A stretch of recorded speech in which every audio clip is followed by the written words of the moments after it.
If you'd asked me a year ago how I felt about my boss, I'd have said, he's cool, intense, a little intimidating, but solid. Ask me now, and it's complicated.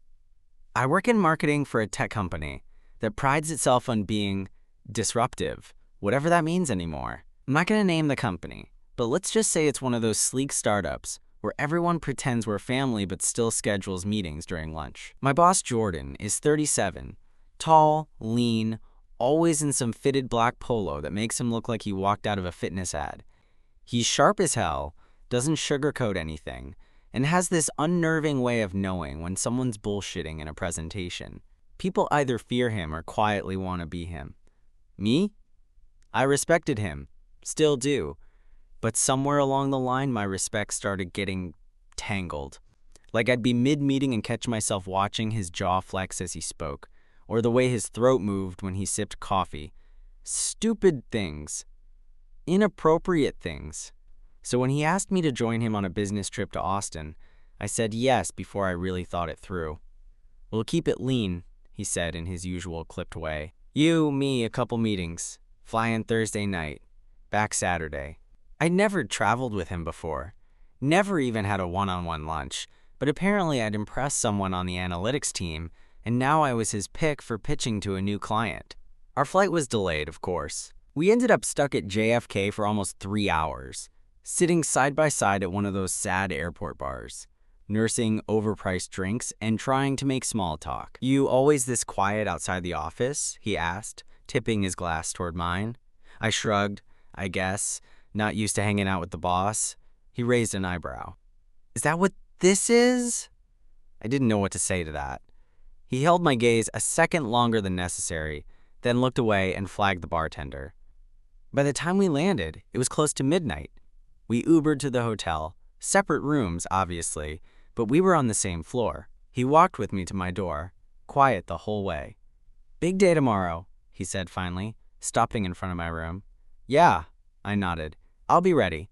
He looked at me then, like he was about to say something else, but all he did was give a small nod and turn away. The thing is, even that moment, that brief pause outside my door, felt charged. I didn't know why. I told myself I was imagining it, that I was just nervous, tired, reading too much into everything. But I didn't sleep well that night. The next morning, we nailed the client pitch. Jordan was all business, crisp and composed, and I followed his lead. It was like watching a masterclass in persuasion. Afterward, he clapped me on the back and said, "Nice job. You kept up." That one line made my chest feel way too warm. That night, he asked if I wanted to grab dinner. Not fancy, just somewhere we can debrief and eat real food. I agreed. We ended up at this small place off 6th Street. Tacos, beer, dim lighting. Somewhere in between our second round and me telling a story about my college internship, he leaned back and said, "You're different when you're not in the office." I looked up. "Different how?" He tilted his head. "Less filtered. It suits you." I didn't know what to do with that, or the way his foot brushed against mine under the table and didn't move. I should have said something. I should have pulled back. But I didn't. Instead, I just kept talking, kept laughing. And when we walked back to the hotel, both of us a little buzzed, the air felt heavy with something unspoken. Outside our rooms again, he paused. Same spot as the night before. "I've got a bottle of something better than what we had at the bar," he said, almost casually. "You want a nightcap?" I hesitated. And then I said, "Yeah, sure." I didn't know what I was walking into. Not really. But I was about to find out. His room looked almost identical to mine. Neutral beige walls, impersonal artwork, that subtle hotel smell of fabric softener and air conditioning. But stepping inside felt entirely different. Jordan moved like he'd done this 100 times before. He tossed his room key on the desk, kicked off his shoes, and went straight to the minibar. "You want something smooth or something that burns?" he asked, opening a cabinet near the TV and pulling out a bottle of bourbon. I stood awkwardly just inside the doorway, suddenly unsure of everything. Smooth?" He smirked. "Good choice." He poured us 2 glasses, no ice, and handed me one. His fingers brushed mine for just a second too long. "To keeping up?" he said, clinking his glass against mine. I forced a smile and took a sip. It was good. Strong. The kind of drink that hits your stomach before your tongue even registers it. We sat down on the couch, a little too close given the size of the room. My thigh almost touched his, and I could feel the warmth radiating from his body. So, he said, leaning back with his arm draped casually across the backrest behind me, how long have you been working at Iron Hill? Almost 2 years. And before that? Small agency in Brooklyn, mostly local clients, mom and pop kind of stuff. He nodded, sipping his bourbon. You're good at what you do. Thanks. He turned his head to look at me, and his expression shifted. Less boss-like, more curious. You ever think about what's next? I hesitated. Like, in my career? He shrugged. Career. Life. Whatever. I leaned forward slightly, resting my elbows on my knees. I guess I'm still figuring that out. Jordan was quiet for a moment. Then he said, You don't give yourself enough credit. You're sharp, but you don't play the game like most people. I glanced at him. Is that a good thing or a bad thing? He smiled. That slow, confident kind of smile that makes you forget how to breathe. Depends who's watching. And just like that, the tension in the room shifted. No more pretense. No more work talk. Just that silence. That very loaded silence. I felt my throat go dry. I started, but his hand gently landed on my back, just behind my shoulder. Relax, he said, barely above a whisper. You don't have to run. I turned to look at him fully, and he was closer than I expected. The kind of close where you notice the lines around someone's eyes, the way their stubble shadows along their jaw. You've been nervous all night, he said. I'm not. You are. His voice was calm even, but I don't bite unless you want me to. That line. That damn line. My heart was in my throat. I wanted to laugh, to ask if he was joking, but the way he was looking at me told me he wasn't, and I couldn't move. He leaned in slightly, his hand still on my back, eyes on mine. You can tell me to stop, he said. I mean it. I didn't say anything, not because I didn't want to, but because I couldn't. Every rational part of my brain was telling me to be smart, to remember who he was. But the part that had spent months watching him from across the office, wondering what he looked like with his tie off and that sharp edge softened, that part was louder now. And then his lips were on mine. Not rushed, not messy, just firm, deliberate, like he knew exactly what he was doing and wasn't in a hurry. I froze for a second, but only a second. Then I kissed him back. There was nothing polite about it. It wasn't like the kind of thing you do because you're drunk or curious. It felt inevitable, like we'd already crossed a line long before this night and we were just catching up. His hand slid up my back, fingers threading into the hair at the nape of my neck. I felt him pull me closer, and I went without resistance, setting my glass down blindly on the table behind me.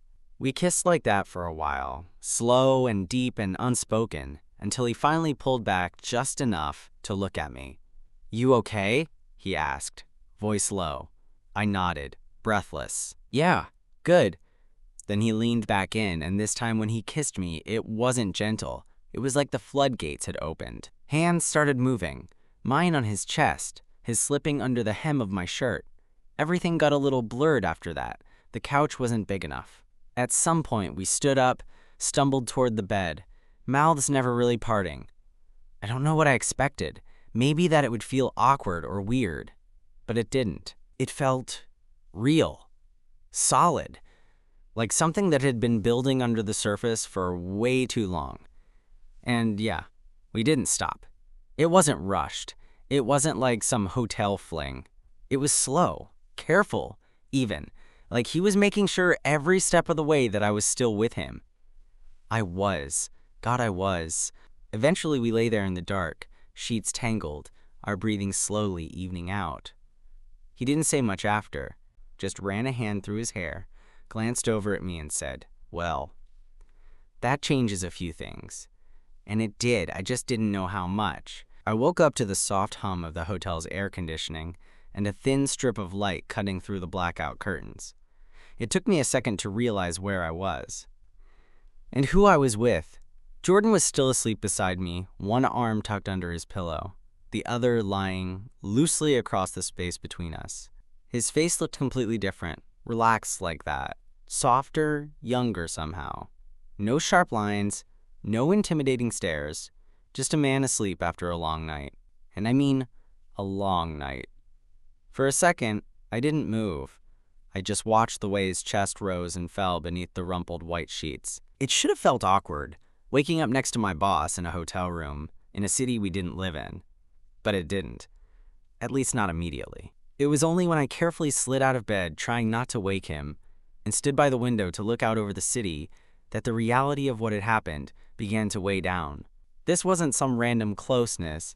This was Jordan, my boss, my very much straight-seeming, buttoned-up, authority-wielding boss. And we hadn't just crossed a line. We'd obliterated it. I scrubbed a hand through my hair and grabbed my phone off the nightstand. A couple texts from coworkers, nothing urgent. I thought about messaging someone. My best friend, maybe. But what would I even say? Hey, so I slept with my boss last night. Thoughts? Behind me, I heard sheets rustle. You always pace like that in the morning? Jordan's voice was still rough with sleep. I turned, startled, and tried to play it cool. Sorry. Didn't mean to wake you. He sat up slowly, stretching his arms back, muscles shifting beneath his bare chest. It's fine. Just didn't expect the anxiety walk. I gave a weak smile and sat at the edge of the bed, unsure of how close to be. I guess I'm still processing. He leaned forward, resting his elbows on his knees. That makes two of us. We sat there in silence for a few seconds, both trying to find the right words. He finally broke it. I didn't plan that. I want you to know that. I didn't think you did. But I'm not sorry either, he said. Are you? That question hit harder than I expected. No, I said quietly. I'm not sorry. He let out a breath and nodded like that gave him some kind of relief. Good. But what now? I asked. He looked at me for a long moment before answering. Honestly, I don't know. That's not me dodging the question. I mean, I really don't know. You're my boss, I said, stating the obvious. This isn't exactly HR friendly. He smirked faintly. Well, HR doesn't need to know what happened off the clock in a different state. I shot him a look. That's not how it works, and you know it. Okay, he said more seriously. Then maybe we figure it out. Carefully, quietly. You've done this before? I asked, more bluntly than I meant to. His expression flickered, surprised, then amused. No, I haven't. I believed him. He didn't seem like the type to get messy with people at work. If anything, he always struck me as the guy who built walls. Clean lines. Clear boundaries. So what was this? I stood up and grabbed my shirt off the chair, slipping it on. We've got a flight in a few hours. He watched me dress but didn't say anything. Just nodded, like he was letting me set the pace now. I'll shower in my room, I said. He leaned back on the pillows, arms behind his head. Right, you need space. I hesitated at the door, hand on the handle. Jordan. He looked over. Yeah? I don't regret it, but I also don't want to be some secret you forget once we're back in New York. His expression shifted. Subtle, but real. Like he hadn't expected me to say that. I won't forget, he said. And this isn't nothing, Evan. I don't do this kind of thing lightly. That stayed with me all morning. We didn't talk much at the airport. He kept it neutral, friendly but professional. On the flight back, we sat side by side but didn't touch, didn't flirt, didn't even really look at each other. But there were moments when our arms brushed on the shared armrest, or when I caught him watching me while I dozed off, where it all came back. That heat, that connection. That feeling that something real had started in that hotel room. We landed back in New York just after sunset. In the cab ride back from the airport, he finally spoke. "I'll see you Monday. Back to normal." "Yeah," I said, "normal." But nothing felt normal anymore. And I wasn't sure it ever would again. Monday came fast. Too fast. I spent most of Sunday pretending to do laundry and watch Netflix, while secretly overthinking every second of that night in Austin. I kept replaying it, trying to figure out what it meant.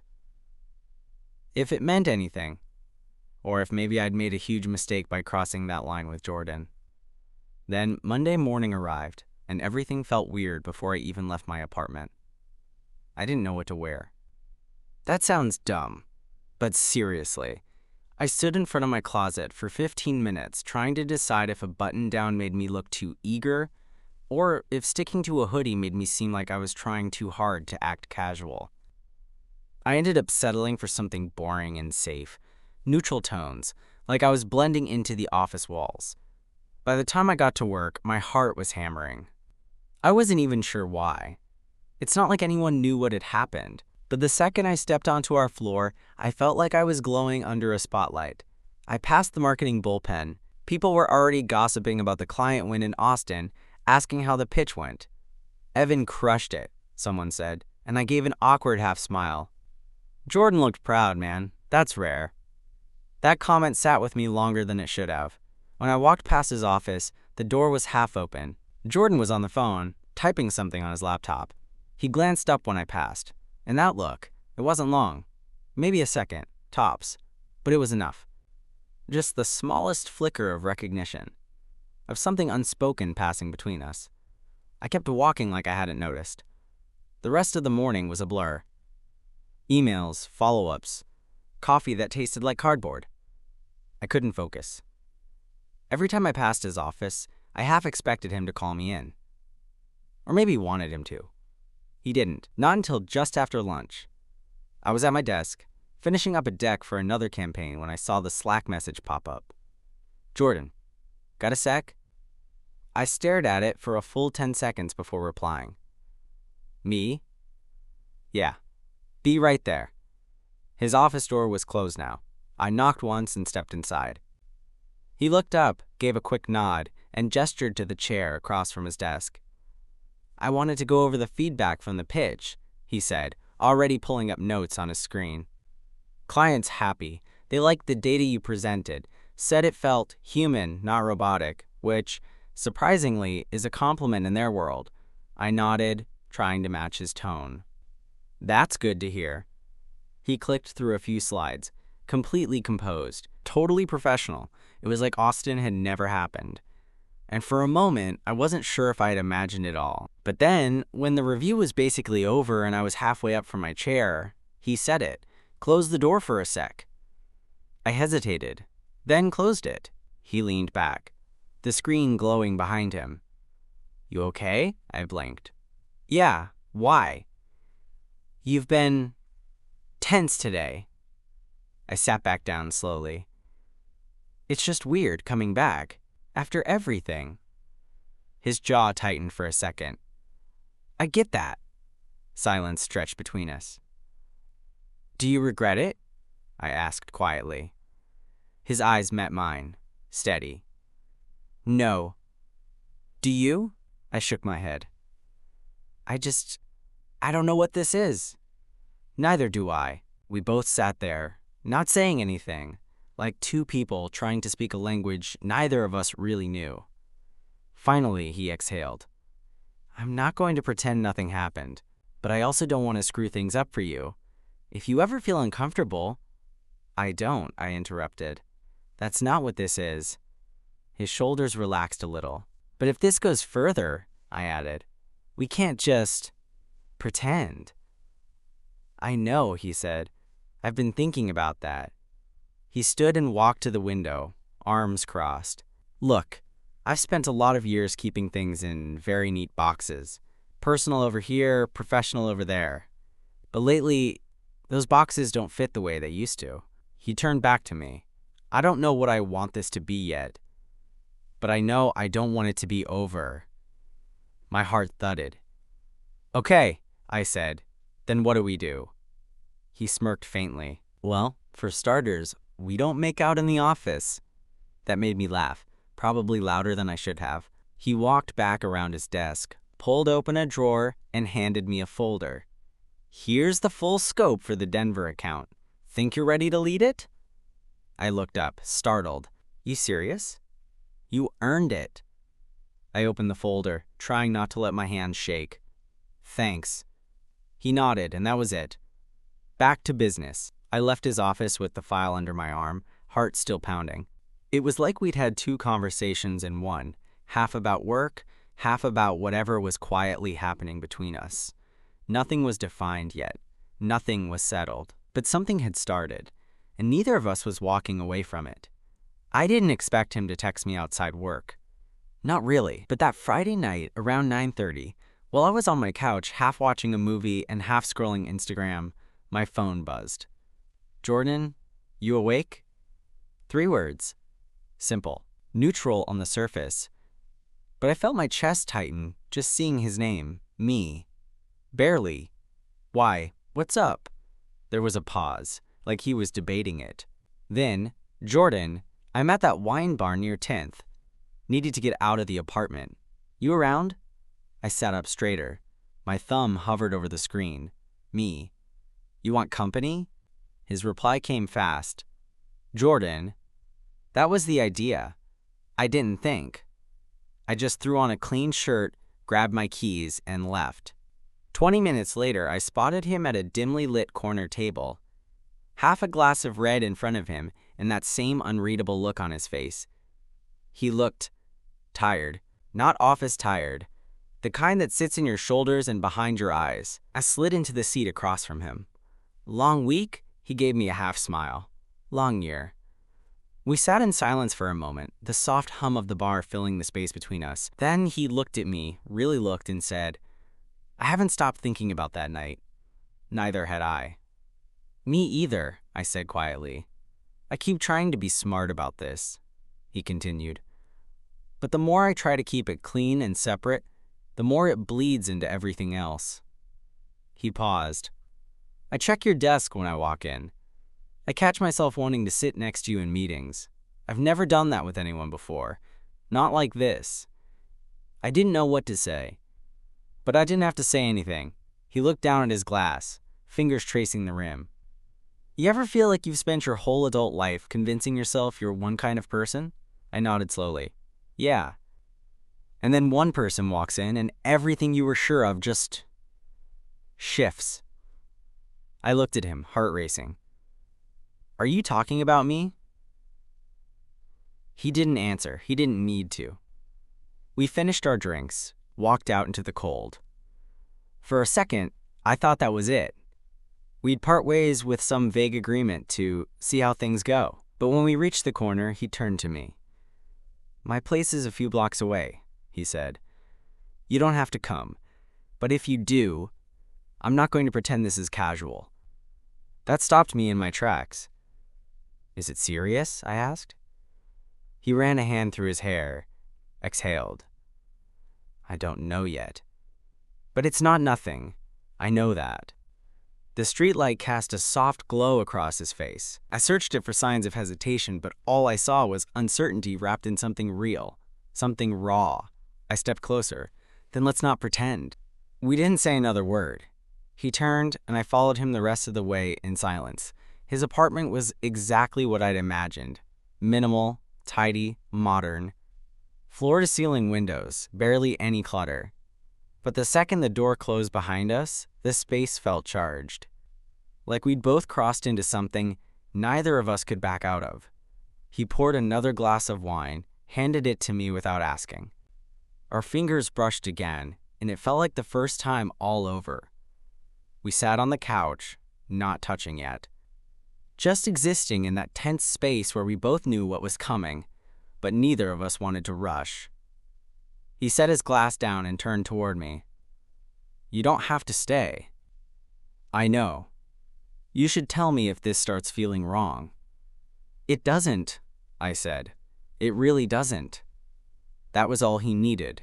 He leaned in slowly this time, giving me every second to pull back. I didn't. Our lips met in a way that wasn't about lust or impulse. It was about release. We didn't tear at each other's clothes. We didn't rush to the bedroom. We just kissed for what felt like hours, pausing only to breathe, to look at each other like we were still trying to make sense of it. It felt like the beginning of something. But somewhere in the back of my mind, I knew the real world would come back. Because there's no clean way to keep your heart in check when the man you're sleeping with is also your boss. And eventually, someone would notice. It wasn't anything huge at first, just glances. That Tuesday, we had our usual all-hands meeting. I walked in with my laptop under one arm, coffee in the other, pretending like it was just another Tuesday. Jordan was already there, standing near the whiteboard, talking to the product team about deadlines. He didn't look at me right away, but I caught it the second his eyes flicked up as I sat down. Barely noticeable, but I felt it. That flicker of attention, that subtle pause, and I knew someone else saw it too. Lisa, the senior designer, shot me a sideways look. She didn't say anything, but I clocked the way her eyebrows lifted slightly. Like she just caught a whiff of something interesting. That was the first moment I knew this thing, whatever it was between Jordan and me, wasn't invisible anymore. Over the next week, it kept happening. I'd pass him in the hallway, and his hand would briefly graze my arm. Too casual to mean anything. Too pointed not to. In meetings, he'd linger near my desk just a second longer. He didn't flirt, didn't do anything overt. But the energy was different. Warmer. Less guarded. And it wasn't just me noticing. "Hey," Lisa said one afternoon, dropping into the chair next to me with a smirk. "You and Jordan suddenly besties or something?" I blinked, caught off guard. "What?" "You guys were at that pitch together, right? You just seem close." I forced a casual shrug. "He's my manager. We worked the Austin thing together." She gave a slow, knowing nod. "Right," that's all she said. But the look in her eyes told me she wasn't convinced. I spent the rest of the day on edge. Was I being obvious? Were we? We hadn't even done anything in the office. Nothing physical. Nothing inappropriate. But that didn't mean people wouldn't start talking, especially in a place like this, where gossip passed faster than actual memos. That night, I texted him. "Me. People are starting to notice." Jordan. "Who?" "Me. Lisa. She's got radar."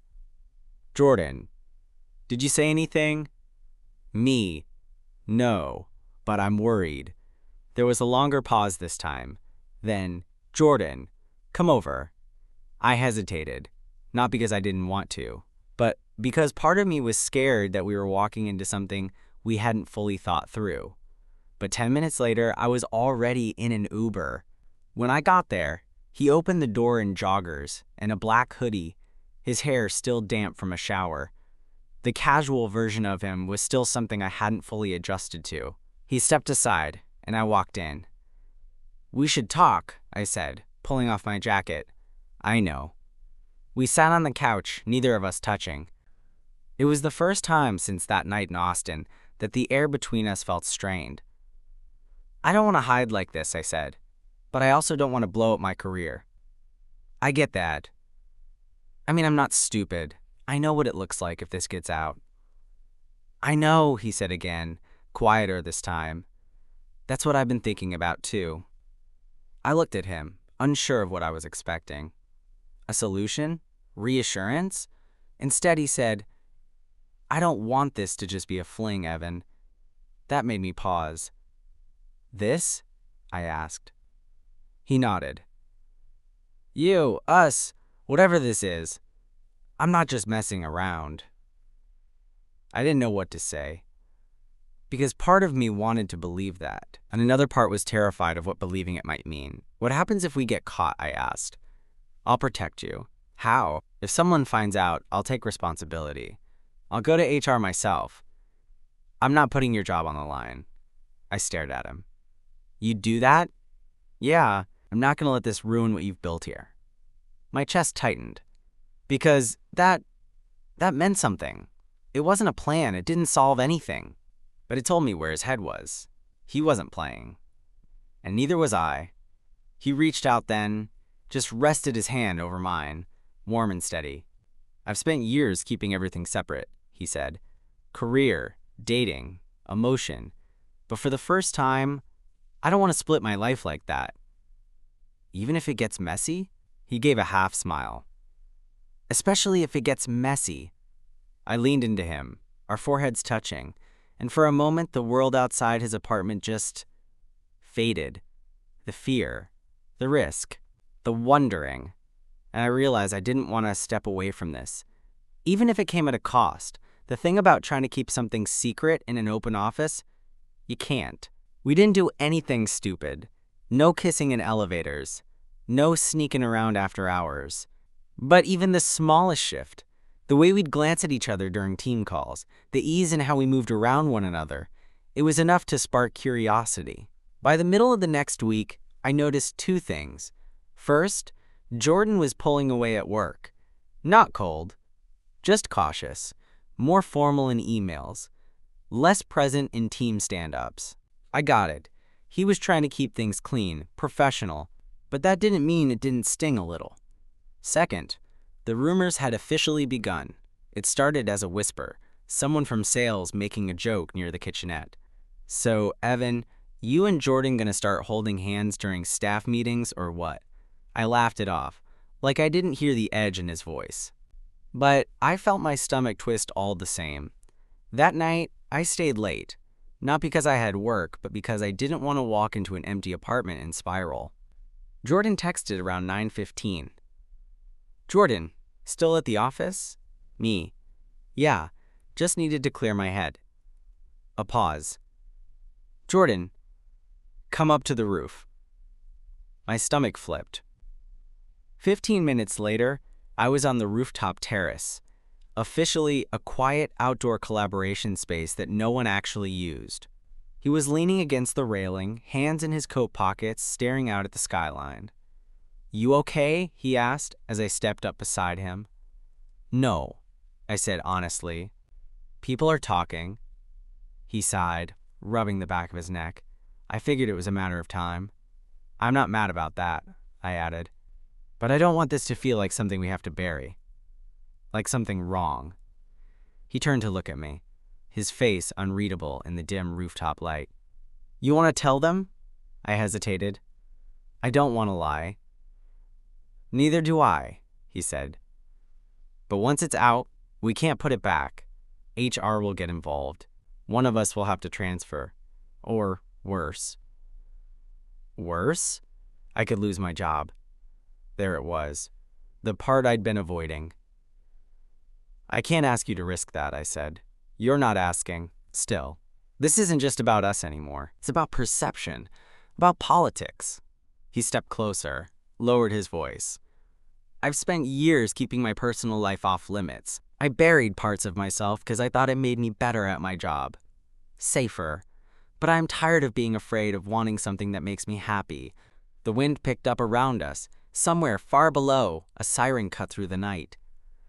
You make me happy, he said simply. I swallowed hard, something thick rising in my chest. Then, let's stop hiding. You sure? No, I said. But I don't want to live halfway anymore. He nodded slowly, reaching out to take my hand. We stood there for a while, just holding it. Out in the open, exposed, honest. We didn't tell everyone the next day. But we stopped pretending. We stopped flinching when someone caught us talking too long at lunch. We stopped editing our conversations to sound colder than they were. We didn't announce it, but we didn't run from it either. And of course, HR got wind of it. A week later, we were both called into separate meetings. No accusations, just questions. How long had it been going on? Was it consensual? Were there any conflicts of interest? I told the truth. Jordan did too. By Friday, the decision was made. Jordan wouldn't be my manager anymore. They shifted me to a different team. Same floor. New supervisor. On paper, it was a win. A cleaner structure.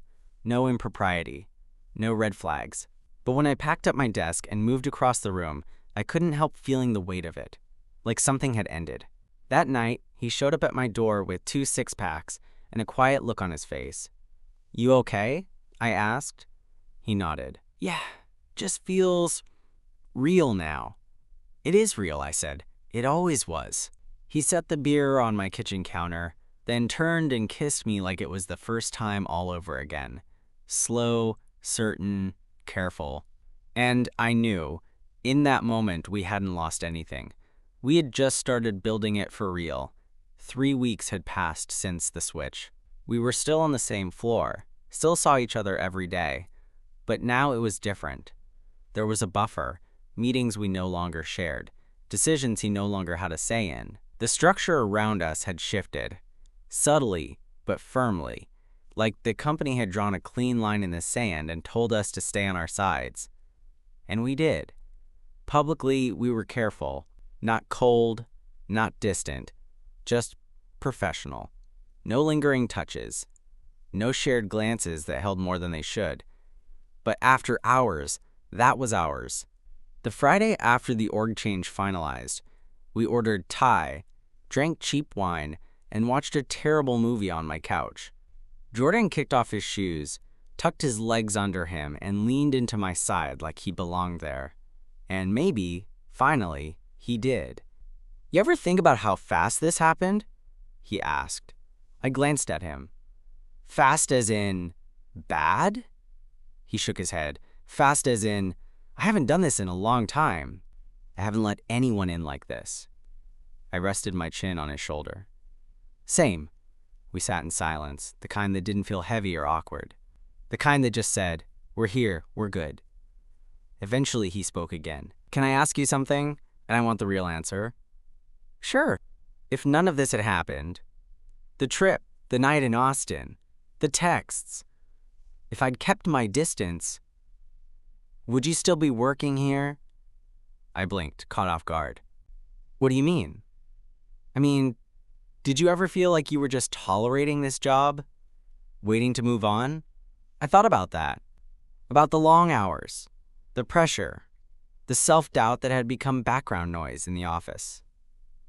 "I don't know," I admitted. There were days I wanted out, but there were also days it felt like I was finally getting somewhere. "Even before us?" "Yeah, you pushed me. Not just because you're, hot and intimidating," I added with a smirk, "but because you saw something in me I hadn't even seen yet." He chuckled. "You're impossible." "I'm honest." Jordan set his wine glass down, turned toward me fully. "So then what now? You mean with us?" He nodded. I took a breath. "Now, I want this to be real, not just something we protect behind closed doors." "Okay," he said. "So do I. We don't need to post it on Slack or start holding hands at the espresso machine," I said, laughing. "But I want to build something that's not just surviving HR policies and awkward glances." He nodded again, more serious now. "I've never done this. Not like this. Not with someone I respect this much." I looked at him, really looked. "Is this your way of saying you're all in?" He smiled. "Yeah, I'm all in." That night, we didn't need to say much more. He stayed over, like he had a few times already, but it felt different now. Lighter, settled. No more waiting for a shoe to drop, no more whispering in shadows, just us. We weren't perfect. We were still figuring it out. But we were honest. We were present. We were building something that looked a lot like a future. And if you'd told me back when we boarded that flight to Austin that I'd be here, falling for my boss-turned-boyfriend, standing on the edge of something real, I'd have laughed in your face. But now, I wouldn't trade it for anything.